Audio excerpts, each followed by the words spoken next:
करेंगे भारत में प्राकृतिक वनस्पति। जैसा कि हम जानते हैं कि प्राचीन काल में भारत में वनस्पतिक प्रदेश बहुत अधिक थे।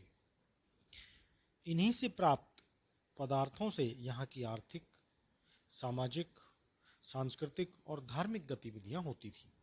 परंतु कालांतर में जनसंख्या वृद्धि के कारण कृषि भूमि के लिए मांग बढ़ने से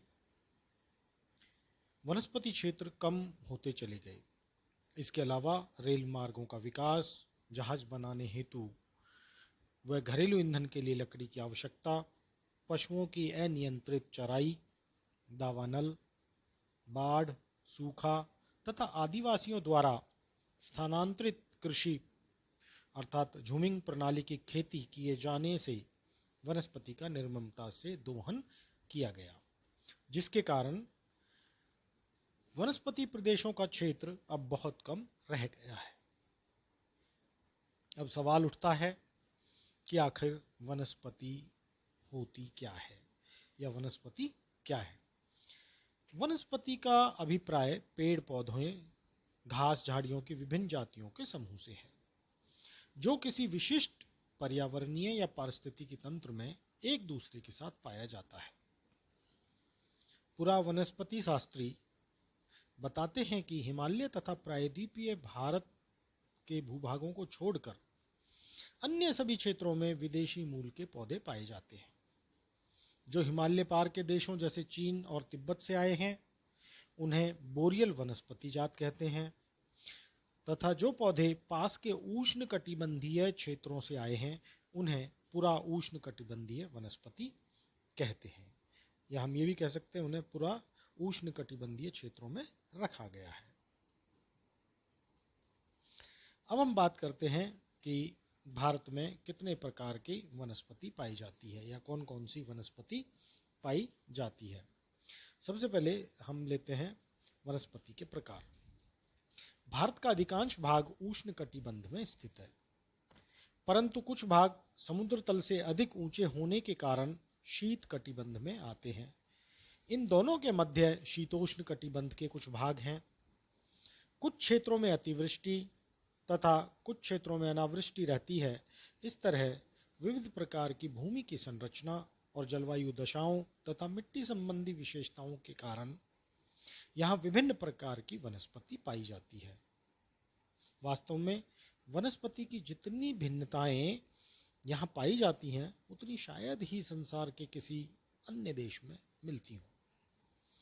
यहाँ पर उष्णकटिबंधीय सदाबहार वनों से लेकर अल्पाइन तथा टुंड्रा वनस्पतियों तक पाई जाती है। H.G. Champion, G.S. Puri, Carl Troll, Schweinfurth आदि के अध्ययनों के आधार पर हम भारतीय जो वनस्पति है उसको करीब 8 भागों में बांट सकते हैं, जिनमें पहला है उष्णकटिबंधीय सदाबहार वन अर्थात ट्रॉपिकल एवरग्रीन फॉरेस्ट या ट्रॉपिकल रेन फॉरेस्ट। दूसरा है उष्णकटिबंधीय पतझड़ वन या उष्णकटिबंधीय नम मॉनसूनी वन। इनको हम ट्रॉपिकल डेसिडुअस या ट्रॉपिकल मॉइस्ट डेसिडुअस फॉरेस्ट के नाम से जानते हैं। तीसरा है उष्णकटिबंधीय शुष्क वन, जिनको हम कहते हैं ट्रॉपिकल ड्राई फॉरेस्ट। चौथा है मरुस्थलीय तथा अर्ध मरुस्थलीय one, arid and semi arid forest. फिर पांचवा पर्वतीय वन, माउंटेन फॉरेस्ट या माउंटेन फॉरेस्ट। फिर है ज्वारीय वन, जिन्हें हम मैंग्रोव के नाम से भी जानते हैं, तो इनको टाइडल फॉरेस्ट या मैंग्रोव। सातवें है नदी तट के वन, रिवराइन फॉरेस्ट। और आठवां है समुद्र तटीय वन अर्थात कोस्टल फॉरेस्ट। सबसे पहले हम बात करते हैं उष्णकटिबंधीय सदाबहार वनों की। कहाँ पाए जाते हैं? इस प्रकार की वनस्पति उन क्षेत्रों में पाई जाती है जहां नंबर 1 वार्षिक वर्षा का औसत 200 सेंटीमीटर या इससे अधिक हो, वार्षिक आर्द्रता 77% या इससे अधिक हो, तथा वार्षिक औसत तापमान 24 डिग्री सेंटीग्रेड से 27 डिग्री सेंटीग्रेड तक रहता हो। भारत में 3 प्रमुख क्षेत्र हैं जहां इस प्रकार के उष्णकटिबंधीय सदाबहार वन पाए जाते हैं। पहला है पश्चिमी घाट के उच्च वर्षा वाले क्षेत्र। यहाँ पर 450 मीटर से लेकर 1400 मीटर की ऊंचाई पर महाराष्ट्र में, कर्नाटक और केरल राज्यों में ये मिलते हैं। दूसरा है अंडमान निकोबार और लक्षद्वीप समूह में। और जो तीसरा क्षेत्र है वो है उत्तर पूर्वी भारत, पश्चिमी बंगाल और असम के पर्वतीय ढालों पर। ये 1200 मीटर से अधिक ऊंचाई पर, 1200 मीटर तक की ऊंचाई पर मिलते हैं। इनके अलावा यह वनस्पति हिमालय की तराई, उड़ीसा के तटीय भाग, अरुणाचल प्रदेश, त्रिपुरा, मणिपुर और मेघालय के कुछ क्षेत्रों में मिलती है। अब इनकी क्या विशेषताएं हैं? पहली विशेषता है ये अधिक वर्षा तथा अधिक ताप के कारण ये वन बहुत सघन है और सराहरित दिखाई देते हैं। इनके जो वृक्षों की लंबाई है वो 30 से 60 मीटर तक होती है और वनस्पति की अधिकता पाई जाती है तथा विविधता भी बहुत ज़्यादा पाई जाती है। इन वनों की जो लकड़ियां हैं वो काले रंग की और कठोर होती हैं, जिससे इनको काटने में कठिनाई होती है। विभिन्न प्रकार की लताओं, झाड़ियों और छोटे छोटे पौधों की अधिकता के कारण ये प्राय दुर्गम होते हैं। इनमें वृक्ष एक दूसरे के समीप होते हैं, जिससे सूर्य का प्रकाश भूमि पर कठिनाई से पहुंच पाता है। यहाँ वर्षा की जो मात्रा कम, जहाँ पर भी वर्षा की मात्रा कम पाई जाती है वहाँ ये वन अर्धहरित वनों में तब्दील हो जाते हैं। सघन, कठोर और मिले जुले होने के कारण इनका शोषण अधिक नहीं हो सकता। कौन कौन से मुख्य वृक्ष हैं इसके? इन वनों में पाए जाने वाले जो मुख्य वृक्ष हैं वो हैं रबड़, महोगनी, अबौनी, गुर्जन, आम, नागकेसर, आयनी, लोह कास्ट आयरन वुड, इमली, नाहर, तुलसर, चपलास, तुन, ताड़, मैचिलस, होपिया, पीला चंपा, बांस आदि। झूमिंग या स्थानांतरित कृषि, मसालों के बागान और लकड़ियों के औपनिवेशिक इस्तेमाल ने विशेषकर प्रथम और द्वितीय विश्व युद्ध के दौरान इस प्रकार की वनस्पति को काफ़ी नुकसान पहुंचाया है। लगभग 25,000 वर्ग किलोमीटर क्षेत्र में यह वनस्पति भारत में पाई जाती है। दूसरा है उष्णकटिबंधीय पतझड़ वन। इन्हें मानसूनी वन भी कहते हैं। इस प्रकार की वनस्पति उन क्षेत्रों में पाई जाती है जहां वार्षिक वर्षा का औसत 100 से 200 सेंटीमीटर तक हो, वार्षिक आर्द्रता 50 से 80% के बीच हो और औसत वार्षिक तापमान 26 डिग्री सेंटीग्रेड के लगभग रहता हो। इस प्रकार की जो वनस्पति है उनके भारत में 4 क्षेत्र हैं जहां मिलती है। पहला है पंजाब से लेकर असम तक, हिमालय पर्वत के बाहरी और निचली ढालों पर, तराई के सदाबहार वनों के ठीक नीचे। दूसरा है दक्षिण में पश्चिमी घाट, जिनको हम सह्याद्रीज भी कहते हैं, के पूर्व से लगाकर महाराष्ट्र, तमिलनाडु, कर्नाटक, केरल तथा मध्य प्रदेश व छत्तीसगढ़ की पहाड़ियों के उन भागों पर जहां वार्षिक वर्षा का औसत 100 से 200 सेंटीमीटर के मध्य है। तीसरा जो क्षेत्र है वो है दक्षिणी पूर्वी घाटों पर और चौथा क्षेत्र है उत्तर प्रदेश और झारखंड, उड़ीसा में महानदी की घाटी और पश्चिमी बंगाल में इस प्रकार के वन पाए जाते हैं। इन वनों की जो विशेषताएं हैं वो है कि ग्रीष्म ऋतु के आते ही ये वृक्ष अपने पत्ते गिरा देते हैं ताकि इनकी नमी नष्ट न हो सके। दूसरा, इनके वृक्षों की जो ऊंचाई है वो 30 से 50 मीटर तक हो सकती है। सदाबहार वनों की अपेक्षा ये कम सघन होते हैं। वृक्षों के नीचे पर्याप्त सूर्य की रोशनी पहुंचने के कारण घास और बांस अधिक पैदा हो जाते हैं, परंतु बैंत, ताड़ और लताओं का अभाव रहता है।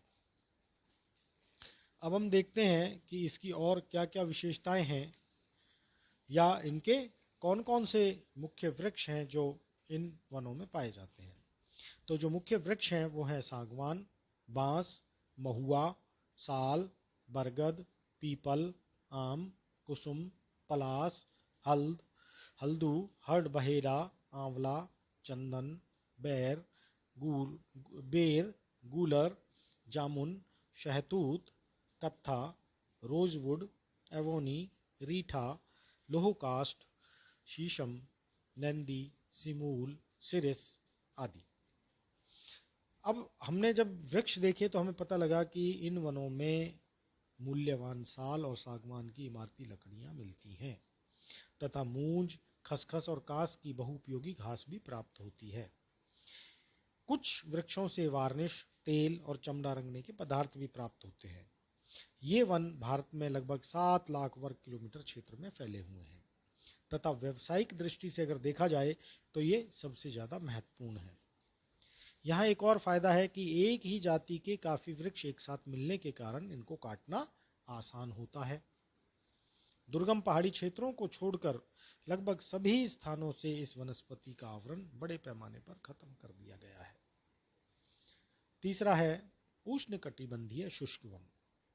यह वनस्पति उन स्थानों पर पाई जाती है या उन क्षेत्रों पर पाई जाती है, मिलती है जहां औसत वार्षिक वर्षा 50 से 100 सेंटीमीटर के बीच हो, आर्द्रता का प्रतिशत 56% के लगभग हो, 50% के लगभग हो आप कह सकते हैं, औसत वार्षिक तापमान 23 से 27 डिग्री सेंटीग्रेड के बीच हो।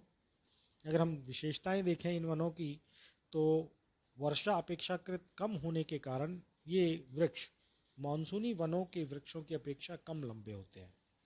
इनकी अगर लंबाई देखें तो 6 से 10 मीटर तक होती है। इनमें कुछ वृक्षों की जड़ें बहुत लंबी और मोटी होती हैं। क्यों होती हैं? ताकि ये भूगर्भ से जल प्राप्त करें और जल संचय कर सकें। इनमें कुछ वृक्षों की पत्तियां और तने अधिक मोटे और गांठदार होते हैं ताकि वाष्पोत्सर्जन क्रिया द्वारा ज्यादा जल नष्ट ना हो। वृक्षों के बीच बीच में कांटेदार झाड़ियां और घास के मैदान होते हैं। अगर हम वितरण देखें कि कहाँ कहाँ उष्णकटिबंधीय शुष्क वन पाए जाते हैं तो भारत के उत्तरी भारत में इस प्रकार की वनस्पति पूर्वी राजस्थान, हरियाणा, पंजाब, दक्षिणी पश्चिमी उत्तर प्रदेश, पश्चिमी तथा उत्तरी मध्य प्रदेश। अगर हम दक्षिण भारत में देखें तो महाराष्ट्र, आंध्र प्रदेश, तमिलनाडु, कर्नाटक और गुजरात के शुष्क क्षेत्रों में पाई जाती है। इनमें जो मुख्य वृक्ष हैं वो हैं शीशम, नीम, अमलतास, बेर, कीकर, खजूर, खेजड़ा, रीठा, कैर, काजू, आक आदि। तराई के प्रदेश में सवाना प्रकार की घास भी मिलती है जिसे सवाई, मूंज या हादी घास के नाम से जाना जाता है। इन वृक्षों की जो लकड़ी है वो मुख्यतः घरेलू ईंधन के रूप में उपयोग ली जाती है। कुछ वृक्षों की जो लकड़ियां हैं वो इमारती और फर्नीचर बनाने के लिए भी काम में ली जाती है। चौथा वनस्पति प्रकार है मरुस्थलीय तथा अर्ध मरुस्थलीय वन। इस प्रकार की वनस्पति 50 सेंटीमीटर से कम वर्षा वाले क्षेत्रों में पाई जाती है। यह वनस्पति पश्चिमी राजस्थान, दक्षिणी पश्चिमी पंजाब, पश्चिमी हरियाणा, उत्तरी गुजरात तथा कर्नाटक के वृष्टि छाया प्रदेश में पाई जाती है। वृष्टि छाया मतलब रेन शैडो एरिया।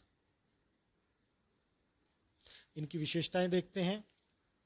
अगर हम देखें तो शुष्क जलवायु होने के कारण इनके पत्ते मोटे, छोटे, खाल मोटी और जड़ें लंबी, पतली और गहरी होती हैं। कई वृक्षों की पत्तियां कांटे का रूप ले लेती हैं ताकि जल का कम से कम वाष्पीकरण हो और पशुओं द्वारा खाए जाने से बचे जा सके। तीसरा, इनमें मुख्यतः ईंधन की लकड़ी ही प्राप्त होती है। इनके जो मुख्य वृक्ष हैं वो हैं बबूल, बेर, नागफनी, रामबांस, खेजड़ा, कैर, फ्राश आदि। छोटे आकार के वृक्ष और झाड़ियां, कांटेदार झाड़ियां मिलती हैं। कहीं कहीं पर जहां पानी उपलब्ध होता है वहां खजूर के वृक्ष भी मिल जाते हैं या इस प्रकार के वृक्ष भी मिलते हैं जो अधिक समय तक सूखा सहन करने की क्षमता रखते हों। और इस प्रकार की जो वनस्पति है जो मरुस्थलीय या अर्धमरुस्थलीय क्षेत्रों में मिलती है उन्हें हम मरुदभिद वनस्पति कहते हैं। फिर है पर्वतीय वन। पर्वतीय क्षेत्रों में अधिक ऊंचाई पर तापमान और वर्षा में परिवर्तन होने के कारण एक विशेष प्रकार की वनस्पति पाई जाती है। भारत की पर्वतीय वनस्पति में उत्तरी पर्वतीय क्षेत्रों और दक्षिणी पर्वतीय क्षेत्रों पर भी पर्याप्त भिन्नता पाई जाती है। इस कारण से हम जो पर्वतीय वनस्पति है उसको दो भागों में बांट सकते हैं, दक्षिणी पर्वतीय वनस्पति और उत्तरी पर्वतीय वनस्पति। जो दक्षिणी पर्वतीय वनस्पति है वो दक्षिण भारत में नीलगिरी, अन्नामलाई और पालनी हिल्स, महाबालेश्वर पठार, उच्च सह्याद्री, सतपुड़ा, मैकाल की पहाड़ियाँ और अरावली क्षेत्र के माउंट आबू आदि क्षेत्रों में 900 से 1500 मीटर ऊंचे क्षेत्रों में उपोष्ण कटिबंधीय वनस्पति पाई जाती है। और यहाँ के जो मुख्य वृक्ष हैं वो हैं चेस्टनट, ओक, यूजीनिया, सिनेमन। ये वन उष्ण कटिबंधीय सदाबहार वनों से काफ़ी मिलते जुलते हैं, परंतु उनसे कम घने और कम ऊंचे होते हैं। उर्मिल घास के मैदानों के बीच कहीं कहीं झाड़ियों का होना इनकी मुख्य विशेषता है। दूसरा जो क्षेत्र है दक्षिणी पर्वतीय वनस्पति क्षेत्र में वो है अन्नामलाई, पालनी और नीलगिरी पहाड़ियों के अधिक ऊंचे भागों पर शीतोष्ण पहाड़ी वनस्पति मिलती है। इन वनों के जो वृक्ष हैं वो 15 से 18 मीटर ऊंचे और मोटे तने वाले होते हैं। उनके नीचे घनी झाड़ियां पाई जाती हैं। स्थानीय तौर पर इन्हें शोला कहते हैं। सिनकोना, मंगोलिया, रोडेंड्रॉन्स और यूकलिप्टस, जिसको हम हिंदी में गंध सफ़ेदा भी कहते हैं, मुख्य वृक्ष हैं। इन वृक्षों की पत्तियां घनी और सदाबहार होती हैं। अगर हम अब बात करते हैं उत्तरी पर्वतीय वनस्पति, और या हम कह सकते हैं हिमालय प्रदेशीय वनस्पति। इन वनों की ऊंचाई और वर्षा की भिन्नता के आधार पर उपोष्ण कटिबंधीय और शीतोष्ण कटिबंधीय वनों में बांटा जा सकता है। पश्चिमी हिमालय की अपेक्षा पूर्वी हिमालय में ज़्यादा वर्षा होती है, जिसके कारण वनस्पतियों में भिन्नताएं मिलती हैं। इसलिए उत्तरी पर्वतीय वनस्पति को हम दो भागों में बांटकर अध्ययन करेंगे। पहला है पूर्वी हिमालय के वन और दूसरा पश्चिमी हिमालय के वन। जो पूर्वी हिमालय के वन हैं वे वन उत्तरी पूर्वी राज्यों, सिक्किम और पश्चिमी बंगाल के उत्तरी पर्वतीय क्षेत्रों में पर्वतीय ढालों पर पाए जाते हैं। यहाँ औसत वार्षिक जो वर्षा है वो 200 सेंटीमीटर से अधिक होती है, परंतु ऊंचाई के साथ बदलते तापमान और वर्षा के प्रभाव के कारण वनस्पति में पर्याप्त भिन्नताएं मिलती हैं। यहाँ 1200 से 2400 मीटर की ऊंचाई तक सघन उष्ण कटिबंधीय सदाबहार वन मिलते हैं, जिनमें दालचीनी, साल, ओक, लॉरेल, अमूरा, चिनौली, दिलेनिया, चंदन, शीशम, खैर, मंगनोलिया और सेमल के वृक्ष पाए जाते हैं। सवाना प्रकार की लंबी घास, बांस और लताओं के कारण ये वन घने दिखते हैं। 2400 से 3600 मीटर की ऊंचाई पर शीतोष्ण कटिबंधीय वन मिलते हैं। यहाँ के वृक्ष कौनधारी छोटे कद के होते हैं। निचले हिस्से में चौड़ी पत्ती वाले ओक, बर्च, एडलर, मैपिल, लॉरेल और ऊंचाई पर स्प्रूस, सिल्वर, जूनिपर, पाइन, रोडेंड्रॉन आदि के वृक्ष मिलते हैं। 3600 से 4800 मीटर तक सिल्वर, जूनिपर, भोजपत्र, लिचन और काई और छोटी छोटी घास और फूल वाले पौधे मिलते हैं।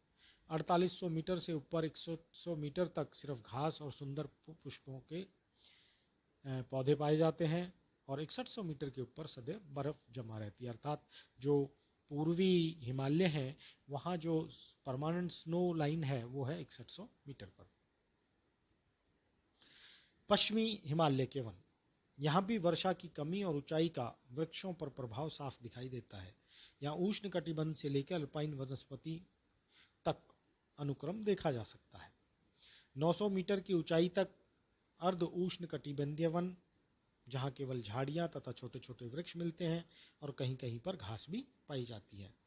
900 से 1800 मीटर तक चीड़ के वृक्षों की अधिकता मिलती है। चीड़ के अलावा साल, शीशम, ढाक, सेमल, जामुन, बेर, आंवला, गूलर आदि के वृक्ष मिलते हैं।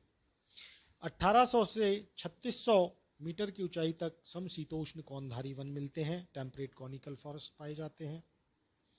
2400 मीटर से नीचे वाले भागों में वर्षा की कमी और अधिक ठंड के कारण चीड़, देवदार, blue pine, poplar, alder, birch, elm और ओक के वृक्ष मिलते हैं। और 2400 मीटर से ऊंचे क्षेत्र में सिल्वर पर, ब्लू पाइन, पीला पाइन आदि के वृक्ष मिलते हैं। जम्मू कश्मीर में चिनार और अखरोट के वृक्ष भी इसी ऊंचाई पर पाए जाते हैं। 3000 से 4000 मीटर की ऊंचाई पर सिल्वर पर, जूनीपर, चीड़, बर्च, रोडेंड्रॉन्स आदि के वृक्ष घने वनों के रूप में पाए जाते हैं। और हिम क्षेत्र के नीचे तथा अविकसित शंकुल या कौनधारी वृक्षों के ऊपर अल्पाइन चरागाह, अल्पाइन पास्चर्स, जो कि 2200 से 50 मीटर से लेकर 2750 मीटर की ऊंचाई पर पाए जाते हैं। पीर पंजाल श्रेणी में ये उच्च ढालों पर लगभग स्थायी हिम आवरण तक पाए जाते हैं। यहाँ फूल और फल वाले पौधे भी पाए जाते हैं। इनका भरपूर उपयोग गूजर और बकरवाल जैसी यायावर जनजातियां पशुचारण के लिए करती हैं। यायावर मतलब जो सीजनल माइग्रेट करती हैं, अर्थात ट्रांस ह्यूमेंट जनजातियां। 4000 से 4800 मीटर तक टुंड्रा प्रकार की वनस्पति मिलती है तथा 4800 मीटर के ऊपर सर्वदा बर्फ जमी रहती है। इसलिए हिमालय में 4800 मीटर की ऊंचाई की सीमा रेखा को स्नो लाइन या हिम रेखा कहते हैं। हिमालय पर्वत के दक्षिणी ढालों पर उत्तरी ढालों की अपेक्षा वनस्पति आवरण ज़्यादा पाया जाता है या ज़्यादा घना और मोटा है। क्यों है? क्योंकि दक्षिणी ढालों पर अपेक्षाकृत अधिक वर्षा होती है। अब हम देखते हैं अगला ज्वारीय वन। यह वनस्पति उन क्षेत्रों पे या उन स्थानों पर पाई जाती है जहां ज्वार के समय समुद्र का जल आ जाता है, जिसके कारण यहाँ की मिट्टी कीचड़ में और दलदली हो जाती है। यहाँ की जो वृक्षों की विशेषताएं हैं वो ये है कि ज्वार के समय समुद्र का नमकीन जल जड़ों को सींचता है। ये वृक्ष सदा हरे भरे रहते हैं और 20 मीटर की ऊंचाई तक के होते हैं। इन वनों में अनेक प्रकार के जहरीले कीड़े मकोड़े, सांप और चीते पाए जाते हैं। अगर इन वनों में देखें तो जो वितरण है, गंगा ब्रह्मपुत्रा नदियों के डेल्टा, प्रायद्वीपीय भारत में महानदी, कृष्णा, कावेरी, गोदावरी नदियों के मुहाने और डेल्टाई भूभागों पर इस प्रकार के डेल्टाई वन मिलते हैं, ज्वारीय वन मिलते हैं। खास तौर पर जो गंगा ब्रह्मपुत्रा नदियों के डेल्टा ये क्षेत्र पर सुंदरी वन या सुंदरी वृक्ष और उनकी अनेक किस्मों के कारण इन्हें सुंदर वन डेल्टा के नाम से जाना जाता है। जो मुख्य वृक्ष हैं वो हैं सुंदरी, मैंग्रोव, ताड़, केवड़ा, रोजीफेरा, गोर्डन, बोगला, नारियल, फोनिक्स, सोनेरिटा, सरलोप्स। जो सुंदरी वृक्ष की लकड़ी है उससे नावें बनाई जाती हैं। फिर है नदी तट के वन। ये वृक्ष या वन नदियों के किनारे विशाल मैदानों के खादर क्षेत्र में मिलते हैं। जो वृक्ष नदी के तट के निकट होते हैं वह बड़े, ऊंचे, सुदृढ़ बन जाते हैं, परंतु नदी तट से दूर वृक्ष दुर्बल और छोटे होते हैं। इनमें जो मुख्य वृक्ष हैं वो हैं बबूल, शीशम, खैर, झाऊ, इमली, पीपल, आम, नीम, जामुन, महुआ, शहतूत आदि। ये कम घने हैं और इनकी लकड़ी ईंधन के रूप में उपयोग की जाती है। फिर है अंतिम है समुद्र तटीय वन। जैसा कि नाम से ही पता लग रहा है, इस प्रकार के वन समुद्र तट के रेतीले किनारों पर मिलते हैं। इनमें ताड़, कैसूरीना और नारियल के वृक्ष मुख्य हैं। ये वन पूर्वी तथा पश्चिमी तटीय मैदानों पर पाए जाते हैं। ये हुआ भारत में वनस्पति।